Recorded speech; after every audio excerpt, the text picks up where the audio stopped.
والے ہیں، میں نہیں جانتا تھا کہ یہ ان کی اہلیہ ہے، بعد میں انہوں نے مجھے بتایا۔ ایک خاتون نے مجھے فون کیا، کہا مفتی صاحب میں نے اسپیکر کھولا ہوا ہے، میرے خاوند میرے ساتھ بیٹھے ہیں، میں نے ان کی اجازت سے آپ کو فون کیا ہے، میں نے ایک مسئلہ پوچھنا ہے۔ میں نے کہا بیٹا پوچھو۔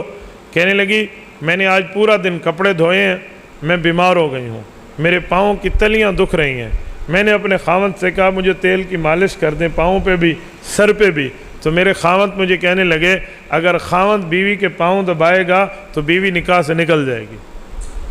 تو اگر مسئلہ ایسے ہے آپ بتا دیں، میں اپنا جملہ واپس لے لیتی ہوں، اگر مسئلہ ایسے نہیں ہے تو آپ مسئلہ بتا دیں۔ میں نے اسے کہا بیٹا یہ غلط بات ہے، کون کہتا ہے بیوی کی خدمت پہ، بیوی کے پاؤں دبانے پہ، بیوی کے سر کی مالش کرنے پہ، بیوی کو چابی کرنے پہ، اس کی خدمت پہ طلاق ہوتی ہے؟ اور خدا کے بندے بیوی کی خدمت کریں تو اللہ رب العزت بندے کو مجاہد شمار کرتے ہیں۔ پھر میں نے اسے یہ دلیل دی تو بہت خوش ہوئی۔ میری بات کا مطلب یہ ہے کہ بندہ بیوی کا اس وجہ سے خیال رکھے کہ یہ میرے لیے اپنی ماں کو، اپنے بیٹے، اپنے بھائی کو، اپنی بہن کو، اپنے باپ کو، اپنے گھر کو چھوڑ کر آئی ہے۔ میرے دوستو، خاوند جو بیوی کو ملتا ہے نا، اس پر کبھی غور کریں تو سمجھ آئے۔ بیوی نے باپ چھوڑا تو سسر ملا، ماں چھوڑی تو ساس ملی، بہن چھوڑی تو نند ملی، بھائی چھوڑا تو دیور ملا۔ وہ کیا چھوڑا اس نے جو اس کو خاوند ملا؟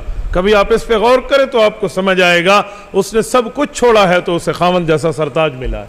لیکن یہ اس کی خدمت کو لوگ نہیں سمجھتے، لوگ بیویوں کو پاؤں کی جگہ پہ رکھتے ہیں۔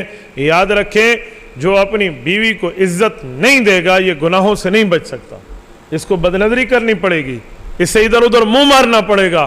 اگر بیوی کی عزت کرتا ہے اس کا مطلب ہے یہ اپنے نیک ہونے کی ضمانت دے رہا ہے۔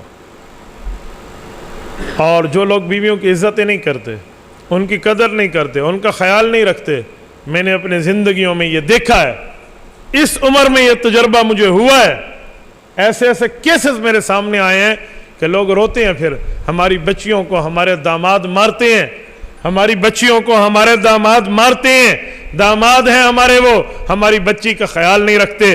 میں نے کہا تیرے داماد نے تیری بیٹی کا خیال نہیں رکھا، اس کی وجہ تو نے اپنی بیوی کا خیال نہیں رکھا، وہ بھی تو کسی کی بیٹی تھی۔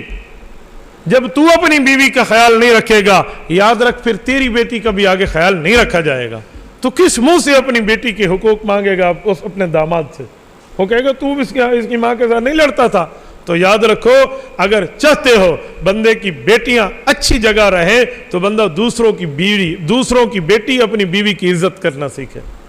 حیرانگی کی بات ہے لوگ آج ہر گھر میں جب برتن اکٹھے ہوتے ہیں نا تو کھٹکتے رہتے ہیں، چھوٹی موٹی باتیں چلتی ہیں، لیکن برداشت کریں۔